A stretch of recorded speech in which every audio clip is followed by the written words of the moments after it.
오늘 우리에게 주신 하나님 말씀은 마가복음 13장 28절부터 37절까지 말씀입니다.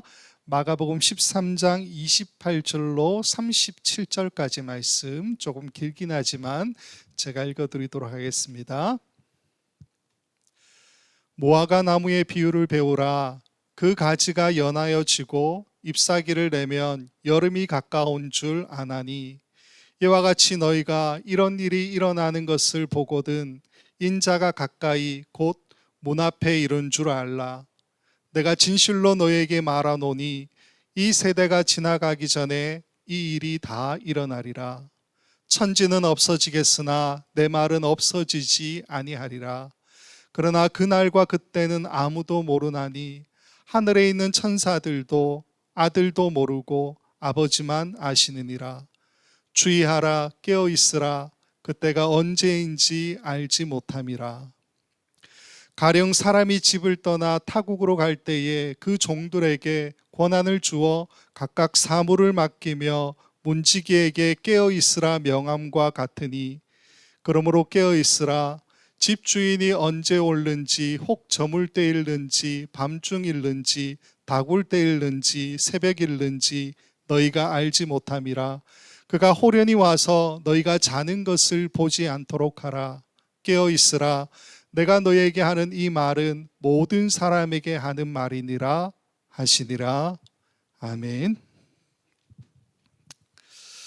지난 시간에 우리가 함께 봤던 14절부터 23절까지 말씀은 마치 어서 도망가라, 어떻게 도망가야 하느냐라고 하는 것에 대한 매뉴얼을 보여주는 것 같은 그런 말씀처럼 우리가 느껴졌었죠. 그러나 사실상 말씀을 우리가 자세히 봤었지만은 도망갈 수 없는 상황에 대한 이야기였다라는 겁니다.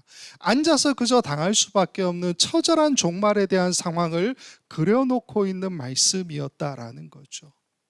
예수님은 그 상황의 한가운데에서 다니엘서의 말씀을 가지고 와서 읽는 자는 깨달을진저 이렇게 말씀하시죠. 그게 뭡니까? 다니엘서에 나오는 것처럼 멸망에 가증한 것이 서지 못할 것에 선 것, 그게 뭐라고 그랬습니까? 안티파네스 4세 안티오쿠스 4세 에피파네스가 예루살렘 성전 안에다가 돼지를 제물로 드리거나 뭐 여러 가지 했었던 그 일들, 성전을 더럽혔던 그 사건을 가리키는 것이고, 이 말씀을 읽고 있는 이 마가복음의 독자들에게는 어떤 이야기입니까? 유대 로마 전쟁으로 인한 참혹상, 그거죠.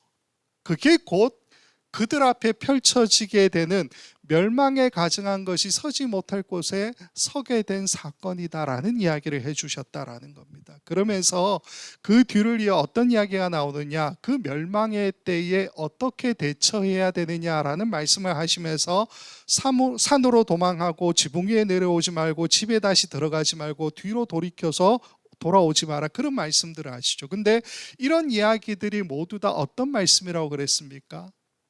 누가복음 17장의 말씀과 똑같은 내용이라고 말씀을 드렸잖아요. 그래서 누가복음 17장의 이 말씀이 결국에는 인자의 때, 인자가 나타나시는 날에 대한 말씀인 것처럼 메시아의 오심을 드러내는 그러한 말씀이다라는 이야기를 했습니다. 쉽게 말해서 재난에 대처하는 이 말씀을 예수님께서 우리에게 하신 그 이유는 뭐냐면요, 환난은 전례 없는 고통을 준다라는 겁니다. 그 환난의 고통 가운데서 하나님이 안 계시다, 모든 것이 끝났다, 그렇게 사람들 좌절할 수 있잖아요. 그렇게 절망하거나 좌절하지 않도록 인자의 때에 대한 희망을 남겨주는 말씀을 해주신다라는 겁니다. 그 말씀에 보면 인자가 오시게 되면 어떻게 하신다고요? 그 날들을 감하여 주신다라는 메시지를 우리에게 주고 있죠. 다니엘서가 우리에게 이야기하고 있는 것처럼 환난은 한때 두때 반때 1260일 기한이 정해져 있다라는 겁니다. 그렇기 때문에 그 고난의 끝에 우리가 만나게 되는 분이 누구라는 겁니까? 인자, 메시아, 예수 그리스도. 그래서 휘둘리지 말고, 사람들이 여기 있다 저기 있다 해도 미혹되지 말고 잘 버티고 견뎌라. 그러면서 복음의 사명을 완수해 가는 것이 종말의 때를 살아가는 우리 모두에게 주어진 삶의 자세가 아니겠느냐라는 말씀을 지난 시간에 함께 나누었습니다. 자, 그리고 이어지는 말씀이 24절부터 27절까지 말씀이 남아 있는데 오늘 그 본문을 읽지는 않았습니다. 잠깐만 보고 언급하고 지나가도록 할게요. 24절부터 27절 말씀이 이렇게 됩니다. 그때의 그 환난 후 해가 어두워지며 달이 빛을 내지 아니하며 별들이 하늘에서 떨어지며 하늘에 있는 권능들이 흔들리리라. 그때의 인자가 구름을 타고 큰 권능과 영광으로 오는 것을 사람들이 보리라. 또 그때의 그 천사들을 보내어 자기가 택하신 자들을 땅 끝으로부터 하늘 끝까지 사방에서 모으리라.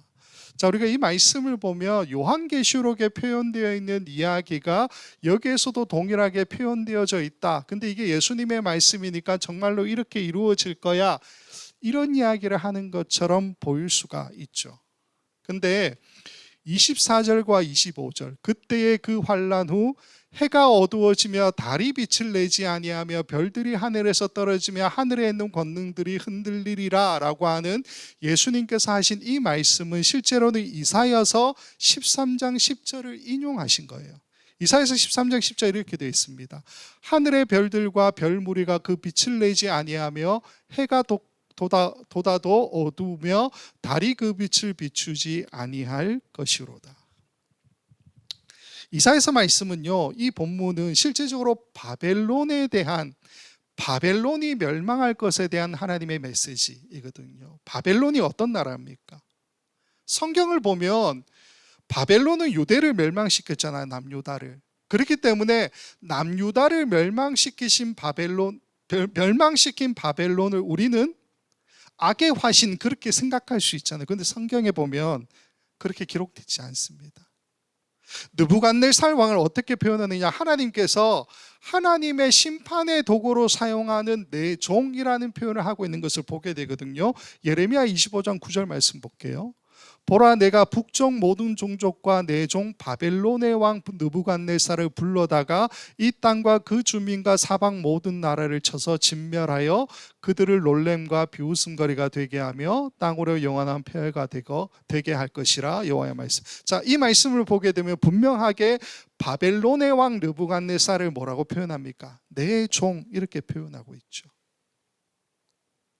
이사야서의 이 말씀은요, 실질적으로 우리에게 무엇을 이야기해 주냐면 하나님의 도구로 사용된 그 바벨론이라고 하는 곳조차도 하나님의 심판을 피할 수 없다라는 사실을 말해주는 본문이라는 겁니다. 마찬가지로 오늘 본문 24절과 25절 환난 이후의 상황에 대한 묘사를 예수님께서 하고 계신 것을 보게 되는데, 별이 떨어지고 뭐 이렇게 이야기하니까 정말로 요한계시록이 말하는 것처럼 종말이 되면 그렇게 되느냐? 아니요, 그걸 이야기하는 것이 아니고요, 마치 바벨론이라는 대제국을 심판하신 하나님이 동일하게 이 땅을 심판하신다라는 것을 말씀해 주고 있는 표현이라는 겁니다. 그래서 앞에 우리가 봤었던, 서론에서 잠깐 이야기했던 지난 시간에 봤던 그 말씀과 연결해서 이 27절까지의 말씀을 정리하면 어떤 이야기냐? 그들 눈앞에 재난이 있잖아요. 곧 무너질 예루살렘 성전, 이런 사건이 있잖아요. 이 재난은 결코 피해갈 수 없는 하나님의 심판이다라는 겁니다. 이게 출산의 고통과도 같은 아픔이지만은, 그러나 봤던 것처럼 시간이 정해져 있죠. 한때, 두때, 반때, 1260일. 그 고난의 끝에는 인자가 서 계실 것이다, 메시아가 계실 것이다 라고 하는 것을 말해주고 있다라는 겁니다. 그때가 되면 인자가 구름을 타고 큰 권능과 영광으로 오는 것을 사람들이 보게 될 것이다 라는 거고요, 별들이 하늘에서 떨어지고 하늘에 있는 권능들이 흔들리고 뭐 이런 이야기도 하는 거죠. 그가 천사들을 보내어서 택하신 자들을 땅 끝으로부터 하늘 끝까지 사방으로 모을 것이다, 그런 약속을 주고 있는 말씀이 방금 봤던 24절부터 27절까지의 말씀의 내용이라는 겁니다. 자, 이렇게만 보고요, 넘어가서 이제 오늘 본문 13장 전체 종말의 예언에 대한 예수님의 이 말씀의 마지막 단락이 이제 이렇게 이어집니다. 13장 28절 29절. 무화과 나무의 비유를 배우라. 그 가지가 연하여지고 잎사귀를 내면 여름이 가까운 줄 아나니 이와 같이 너희가 이런 일이 일어나는 것을 보거든 인자가 가까이 곧 문 앞에 이른 줄 알라. 말씀은 어렵지 않죠. 무화과 나무를 보면 가지가 연하여지고 잎사귀를 내면 여름이 가까웠다라는 것을 알 수 있지 않느냐. 마찬가지로 이런 일이 일어나는 것을 보게 되면 뭡니까? 앞에 나왔던 모든 종말에 관한 이야기요. 종말의 징후에 관한 그 모든 것들이 일어나는 것을 보게 되면 인자가 가까이 곧 문 앞에 이르렀다라는 것을 너희가 알아야 한다라는 말씀을 하고 계시는 거죠. 그러면서 30절 31절의 말씀이 이렇게 이어집니다.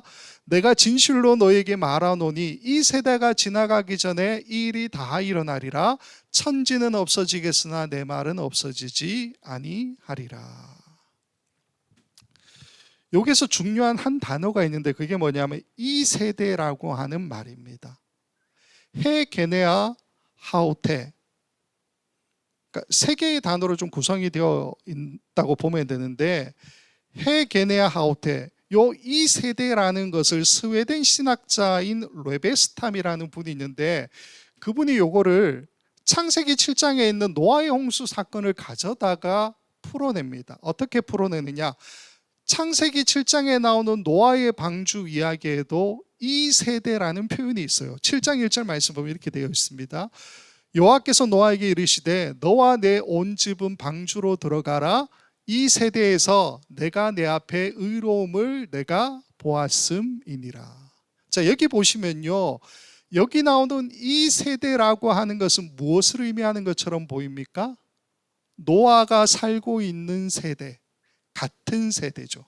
근데 생각해 보시면 의로운 사람은 노아밖에 없잖아요. 노아의 가족. 그러면 여기 나오는 이 세대는 어떤 세대입니까? 노아와 같은 세대지만 타락한 세대, 범죄한 세대, 그 세대를 가리킨다라는 거죠. 여기 이 세대라고 표현된 이 단어가 핫도르 핫제라고 하는 히브리어인데 구약 성경을 보게 되면요, 핫도르 핫제, 즉 이 세대라고 하는 말이 나오는 요 구절들마다 부정적인 맥락에서 이게 사용되거나 심판의 맥락 속에서 이 단어가 나온다라는 겁니다.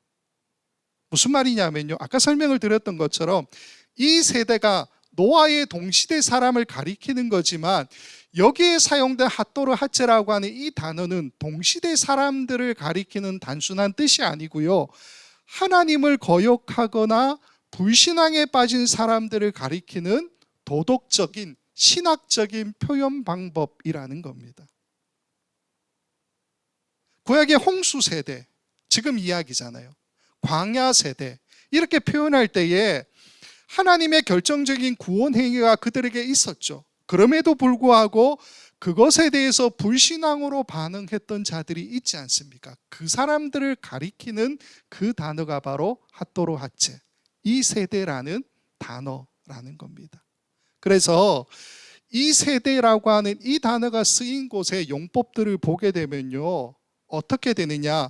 하나님의 구원 행위라는 것이 반드시 있고요, 그에 대한 인간의 반응이 나타나 있다는 겁니다. 그 반응이 뭡니까? 감사, 찬양 아니요, 불신앙이라는 거예요. 하나님의 구원이 나타나고 그게 어떤 행위로 나타나고, 예를 들어 출애굽은 출애굽이잖아요. 노아의 홍수는 방주를 지었던 거잖아요. 하나님의 구원 행위가 나타나고 인간의 반응이 있는데 그 반응이 뭐라고요? 불신앙이라고요. 그래서 오늘 본문도 요 구조가 똑같이 나오고 있는 구조라는 거예요. 멸망에 가증한 것이 서지 못할 곳에 서게 된 것, 그게 이 세대잖아요. 그죠?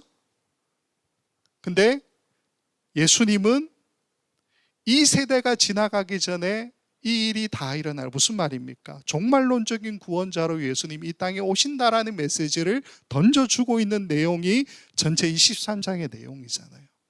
그렇기 때문에 여기에 이 세대라고 하는 이 단어가 쓰이고 있다라는 겁니다. 자, 이렇게 보시면 되고 이제 32절로 넘어갈게요. 32절이 이렇게 되어 있습니다. 그러나 그날과 그때는 아무도 모르나니 하늘에 있는 천사들도 아들도 모르고 아버지만 아시느니라. 이 32절 말씀이 사실 우리를 굉장히 당황스럽게 하죠. 왜 그렇습니까? 앞에서 지금까지 봤던 말씀이 13장 전체가 종말의 징후에 관한 예수님의 말씀 아닙니까? 13장이 시작되는 그 앞부분에 제일 첫 질문이 뭐냐면, 종말에 대한 예수님의 말씀의 제일 첫 질문, 제자들이 어떻게 질문하느냐, 13장 4절을 보면 이렇게 질문합니다. 우리에게 이르소서 어느 때에 이런 일이 있겠사오며 이 모든 일이 이루어지려 할 때에 무슨 징조가 있사오리까? 제자들의 질문이에요. 그래서 예수님께서 이 질문에 대답하신 것이 14절부터 37절 오늘 본문 끝까지 계속해서 이어지는 겁니다. 종말의 징후에 대한 말씀들이 계속해서 이어지는데 갑자기 32절에 예수님 뭐라고 이야기하신다고요? 그날과 그때는 아무도 모르고 하늘에 있는 천사들도 아들도 모르고 다만 아버지만 아신다. 그렇게 말씀해 주고 계시는. 그러니까 이 상황 자체가 마가복음을 받아 읽고 있는 이 독자들에게는 굉장히 난처한 상황으로 들릴 수밖에 없죠. 마가복음의 독자들은 지금 무슨 생각을 하고 있습니까? 지금 그들 앞에 닥쳐진 곧 있으면 오게 될 이 상황이 뭡니까? 재난의 상황, 종말의 상황이 뭡니까? 유대 로마 전쟁이 한창이잖아요. 예루살렘 성전이 곧 있으면 정복이 되고 파괴가 될 것이 분명하죠. 자신들의 처한 이 상황에서 전쟁이라고 하는 것은 이미 물릴 수 없고요, 바로 코앞까지 종말이 다가왔다는 것을 알고 있고, 예수님의 이 말씀들도 사실 잘 읽어보면은 종말을 예견하는 말씀, 그 징후에 대한 말씀들로 계속해서 보이죠. 그러니까 종말이구나 확신하잖아요. 근데 왜 갑자기 예수님이 모른다고, 그날과 그때는 모른다고, 하늘에는 천사도 모르고 아들도 모르고 아버지만 아신다고? 여기 아들이 누굽니까? 예수님 자신이잖아요.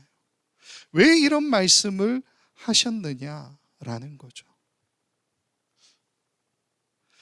13장 전체에 이 종말에 대한 예언의 말씀을 쭉 하고 나시니까 이 감당이 안 되셔서 이걸 좀 물릴 수 있는 방법이 없을까? 그 생각하셨던 걸까요? 아니면 다른 어떤 사이비 이단 교주들처럼 이 산이 아닌가벼, 이때가 아닌가벼, 이런 이야기를 하시는 걸까요? 분명히 그건 아니겠죠. 정확하게 말씀을 드리면요, 그날과 그때는 아무도 모르나니 하늘에 있는 천사들도 아들도 모르고 아버지만 아시니라. 이 말씀을 하신 이유는 그 다음에 나오는 33절부터 37절에 나오는 그 말씀들 때문에 이 말씀을 하셨습니다. 33절부터 37절까지 어떤 말씀이냐? 깨어 있으라 라고 하는 말씀입니다. 읽어드릴게요. 주의하라, 깨어 있으라. 그때가 언제인지 알지 못함이라. 가령 사람이 집을 떠나 타국으로 갈 때 그 종들에게 권한을 주어 각각 사물을 맡기며 문지기에게 깨어 있으라 명한과 같으니, 그러므로 깨어 있으라. 집주인이 언제 올는지, 혹 저물 때일는지, 밤중일는지, 다굴 때일는지, 새벽일는지 너희가 알지 못함이라. 그가 호련히 와서 너희가 자는 것을 보지 않도록 하라. 깨어 있으라. 내가 너에게 하는 이 말은 모든 사람에게 하는 말이니라 하시니라. 깨어 있으라. 33절 맨 앞에 보면 주의하라, 계속해서 말씀을 드린 그 단어입니다. 블레페테, 현재 명령형으로 쓰인 숨쉬듯 끊임없이 계속해서 삼가라, 주의하라, 그 단어요. 그리고는 깨어 있으라 그렇게 말씀하죠. 우리가 오해하지 말아야 될 것은 뭐냐면요, 이 깨어 있으라라고 하는 이 말씀이 우리의 구원을 위한 예수님의 명령으로 생각하시면 안 됩니다. 그건 아니에요. 구원을 위한 어떤 행위로서의 깨어있음, 거기에 대해서 예수님이 하시는 말씀이 아니다라는 겁니다. 33절부터 37절까지 깨어있으라, 제가 보여드린 것처럼 4번 나옵니다. 이 4번이 나오는데 2개의 단어로 쓰이고 있습니다. 하나가 아니고 2개의 단어. 일단 33절에 깨어 있으라라고 하는 이 단어는 아그립네이테라는 단어를 쓰고 있는데요. 기본적으로 어떤 뜻이냐면 잠을 자지 않는다라는 뜻이에요. 그래서 깨어 있다 이런 뜻인데, 이 깨어 있다 말고도 잠을 자지 않으니까 신중하다, 주의하다, 준비하다라는 뜻도 가지고 있습니다. 근데 이게 현재 명령형 능동태, 주의하라고 똑같아요. 현재 명령형 능동태이기 때문에 어떤 뜻이냐, 파수꾼처럼 감시하거나 보호하기 위해서 깨어 있으라, 보호하라, 신중하라, 준비하라 이런 뜻이에요. 파수꾼처럼 뭔가를 보호하기 위해서 깨어 있으라. 왜 예수님이 이 말씀을 하실까요? 앞에 나왔죠. 32절에. 그날과 그때는 아무도 모르기 때문에요. 그날과 그때는 아무도 모르고 천사들도 모르고 아들도 모르고 오직 아버지만 아시기 때문에 파수꾼처럼 계속 감시하거나 보호하기 위해서 깨어 있으라. 그렇게 말씀하신다는 겁니다. 그러면서 34절부터 깨어 있으라라는 이야기를 이제 본격적으로 시작하는데, 이 34절부터 시작하는 깨어 있으라라고 하는 이 단어는 다른 단어를 쓰고 있습니다. 일단 34절을 우리 같이 이렇게 되어 있습니다. 가령 사람이 집을 떠나 타국으로 갈 때에 그 종들에게 권한을 주어 각각 사물을 맡기며 문지기에게 깨어 있으라 명함과 같으니, 같은 평행 본문이 마태복음 24장을 보게 되면요, 이 종들에게 권한을 주고 그리고 그 사물을 맡겼다고 오늘 본문에 되었잖아요. 이 종들에게 권한과 사물을 준 그 내용이 뭔지에 대한 이야기가 나오고 있습니다. 마태복음 24장 45절부터 47절입니다. 충성되고 지혜 있는 종이 되어 주인에게 그 집 사람들을 맡아 때를 따라 양식을 나눠줄 자가 누구냐? 주인이 올 때에 그 종이 이렇게 하는 것을 보면 그 종이 복이 있으리로다. 내가 진실로 너에게 이르노니 주인이 그의 모든 소유를 그에게 맡기리라. 내용을 잘 보시고요. 자, 그런데 여기서 끝나지 않고 그 다음 이렇게 또 이어서요, 48절부터 51절. 만일 그 악한 종이 마음에 생각하기를 주인이 더디 오리라 하여 동료들을 때리며 술 친구들과 더불어 먹고 마시게 되면 생각하지 않은 날 알지 못하는 시각에 그 종의 주인이 이르러 엄히 때리고 외식하는 자가 받는 벌에 처하리니 거기서 슬피 울며 이를 갈리라. 자, 요 48절부터 51절 말씀은 마가복음 오늘 본문의 35절과 같은 내용입니다. 마가복음 13장 35절. 그러므로 깨어있으라. 집주인이 언제 올는지 혹 저물 때일는지 밤중일는지 다굴 때일는지 새벽일는지 너희가 알지 못함이라. 자, 마가복음 13장의 이 이야기, 예수님께서 비유로 말씀하시고 있는 주인이 떠나면서 종에게 권한과 사물을 맡기셨던 이 이야기를 하시는데, 마태복음 24장의 그 내용이 조금 더 길게 나온다라는 거예요. 근데 우리가 여기서 알 수 있는 사실이 있죠. 그게 뭡니까? 주인이 타국으로 떠나면서 종들에게 맡긴 권한과 사무가 뭡니까? 때를 따라 양식을 나눠주는 그 일이죠. 때를 따라 양식을 나눠주는 그 집 사람들에게. 이게 우리에게 적용하면 뭡니까? 우리에게 적용하면 이웃사랑이 되는 거죠. 이웃사랑. 근데 종들이 그 권한과 사물을 등한시하고 주인은 늦게 올 거야, 동료들을 오히려 때리면서 술 친구들과 더불어서 술을 퍼먹고 마시고, 그렇게 되면 어떻게 된다고요? 아까 읽었지만 50절과 51절을 보면 생각하지 않는 날, 알지 못하는 시각에 그 종의 주인이 오게 될 거다. 엄히 때리고 외식하는 자가 받는 벌을 내릴 거다. 그러면 거기에서 슬피 울게 될 것이다. 그렇게 말씀하고 있죠. 그래서 오늘 본문 13장 35절 36절에 이런 말씀이 나오는 겁니다. 그러므로 깨어있으라. 집주인이 언제 올는지 혹 저물 때일는지 밤중일는지 다굴 때일는지 새벽일는지 너희가 알지 못함이라. 그가 호련히 와서 너희가 자는 것을 보지 않도록 하라. 아까 제가 33절에 깨어 있으라라고 하는 이 단어가 아그림네이테인데 34절부터 37절에 3번 반복되는 깨어 있으라라는 데에는 다른 단어가 쓰인다고 말씀을 드렸습니다.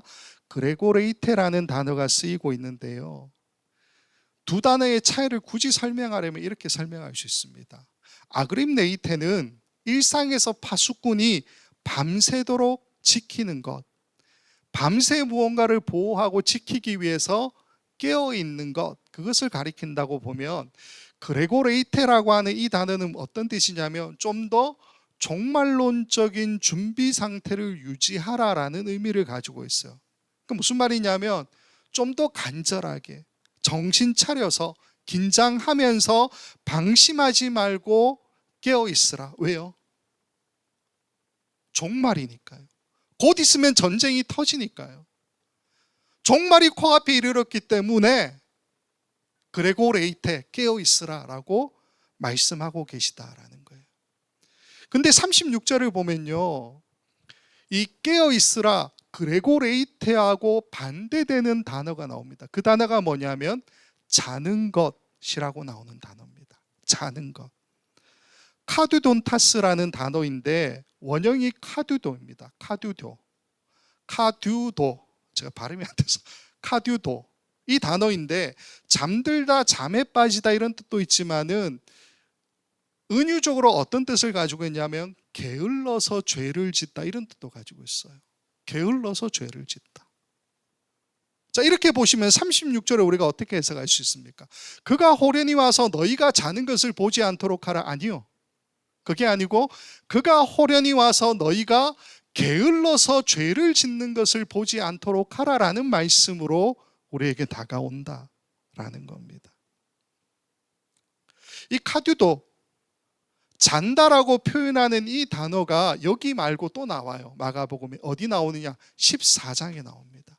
14장에 보면 예수님께서 겟세마네에서 기도하시는 장면인데요, 여기서 예수님이 너희는 여기 머물러서 깨어있으라 그렇게 부탁하세요. 여기서 깨어있으라가 아까 봤던 그레고레이테 그 단어입니다. 근데 제자들이 자죠. 여기서 잔다라고 표현된다다가 카두도, 그 단어를 쓰고 있다라는 거예요. 제가 읽어드릴게요. 14장 37, 38절.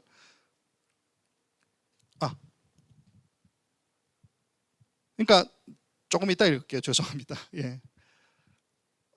이 마가복음 14장이 사실 본문을 다 읽지 않지만은 보시면 어떤 내용이 있냐면요, 제자들이 잠든 이유에 대해서 설명하는 내용이 나옵니다. 그 내용이 뭐냐면 눈이 피곤함이러라 이런 말씀이 나와요.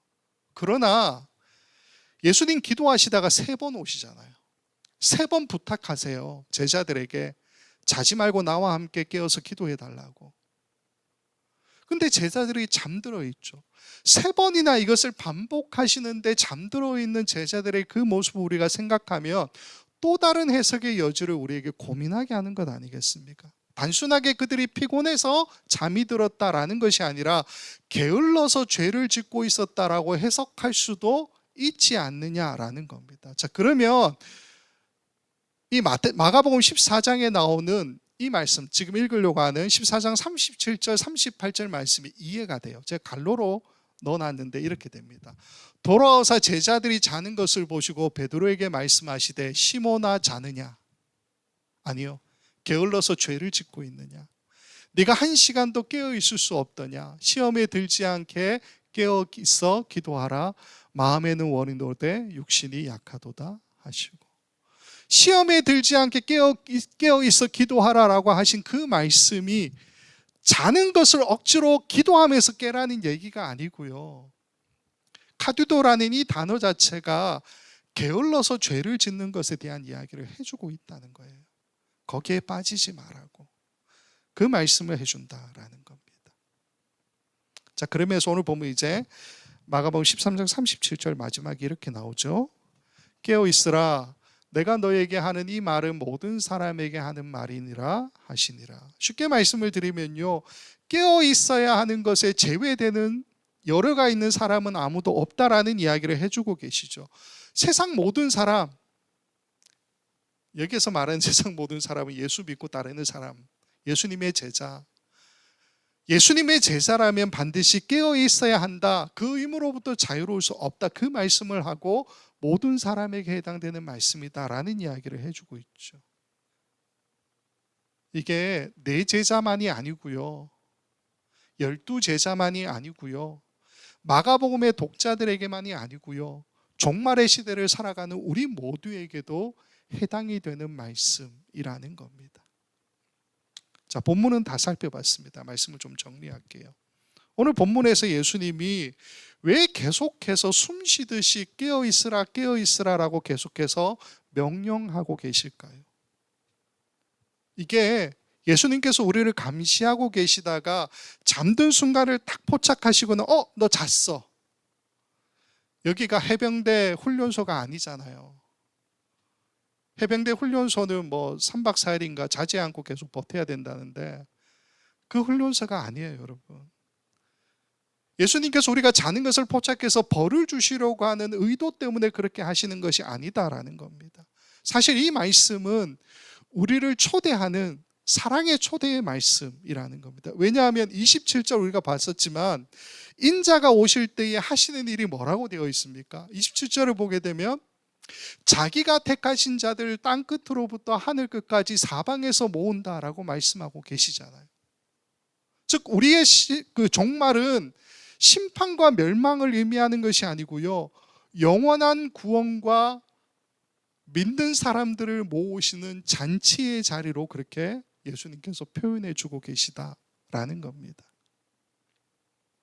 근데 만약 우리의 구원이 어떤 완벽한 행위를 통해서 이루어지는, 그래서 오늘 본문에 예수님께서 말씀하는 것처럼 단 한순간도 졸지 않고 깨어있는 그 공로에 달려있다라고 우리가 정리한다면 사실 겟세마네에서 베드로를 비롯한 12제자 모두가 잠이 들어 있었잖아요. 그러면 그 제자들, 사도들은 모두 다 구원에서 탈락이겠죠. 근데 예수님은 그 자는 제자들, 게을러서 죄를 짓고 있는 그 제자들을 그 상태 그대로 내버려 두지 않으시고 십자가로 그들을 구원하시는 길을 선택하시죠. 십자가의 고통으로 구원을 완성하시는 그 모습을 주셨다라는 겁니다. 제자들의 실패에도 불구하고 예수님이 우리를 구원하시는 그 사역은 멈추지 않았다라는 겁니다. 이게 우리에게 예수님께서 보여주시는 온전한 은혜 아니겠습니까? 다만 오늘 본문에 깨어 있으라라고 예수님께서 4번이나 반복해서 말씀하신 이유는 뭐냐 하면요, 구원 못 받을까 봐 너희가 보초 서듯이 그렇게 깨어 있으라 그 말씀을 하는 것이 아니고요, 약속된 구원을 받은 자는 맞다는 거예요. 약속된 구원을 받은 자로 이웃을 때를 따라 양식을 나누어주는 그 사랑을 베푸는 모습으로 설레는 마음으로 예수님을 기다리는 그 상태, 그걸 깨어 있으라라고 표현해 주고 계시다라는 거예요. 주님이 언제 다시 오실지 우리는 알 수가 없죠. 그러나 다시 오실 그분을, 제가 자주 쓰는 표현이 있잖아요. 기쁨의 선물을 가득 안고 주님을 만나게 되는, 그게 나의 공로가 아니고요, 예수님께서 하라고 명령하신 그 일 그대로 잘하고 구원받은 자로 예수님을 기다리는 그 기다림, 그게 깨어있는 성도의 자세, 모습이 아니겠느냐라는 겁니다. 열심히 나 스스로 깨어있으려고 노력하면요, 결국에는 피곤해서 주저앉을 수밖에 없죠. 그러나 나를 택하시고 끝까지 이끄시는 예수 그리스도의 은혜를 우리가 바라본다면 우리는 비로소 이 험한 세상 가운데서도 휘포메노, 계속 말씀드리잖아요, 버티고 견디는 것. 근데 끝까지 이웃을 사랑하면서 버티고 견뎌낼 수 있는 것 아니냐라는 겁니다. 이 깨어있으라라고 하는 주님의 음성이 저와 여러분 모두에게 무거운 율법의 짐으로 다가오는 것이 아니라 곧 문 앞에 이르게 되는 신랑, 그분을 기다리는 그 마음으로 그 음성을 함께 듣겠다라는 심정으로 깨어있는 저와 여러분 모두가 되었으면 좋겠습니다. 그래서 환난의 때, 종말의 때를 살아가는 우리 모두가 이 깨어있음으로 말미암아 하루하루를 하나님의 은혜 가운데 보낼 수 있는 우리 원커뮤니티 교회 모든 성도님들 다 될 수 있기를 우리 주님의 이름으로 간절히 축원을 드립니다. 함께 기도하겠습니다. 좋으신 아버지 하나님, 종말의 때를 살아가는 우리 모두에게 구원의 희망을 거두지 않으시고 약속된 인자의 때, 인자가 나타나시는 날까지 이웃 사랑하기를 멈추지 말고 깨어 있으라고 말씀하시니 감사를 드립니다. 그러나 하나님, 이 삶을 견제할 만한 능력이 우리에게 없음을 고백합니다. 나의 행위와 열심만으로는 끝까지 갈 수 없음도 고백합니다. 그럼에도 언제 다시 오실지 모르는 예수님을 잠들지 말고 깨어 이웃을 사랑하는 이 삶을 끝까지 견지하라고, 버티라고, 견뎌내라고, 그렇게 깨어 있으라고 말씀하시는 예수님의 그 음성을 붙드는 우리 모두가 되게 하여 주시고, 그 마지막 그 끝에 우리를 품에 안아 주실 인자, 우리 예수님을 바라보는 우리 모두가 될 수 있도록 주께서 허락하여 주시옵소서. 감사드리며 예수 그리스도의 이름으로 기도합니다. 아멘.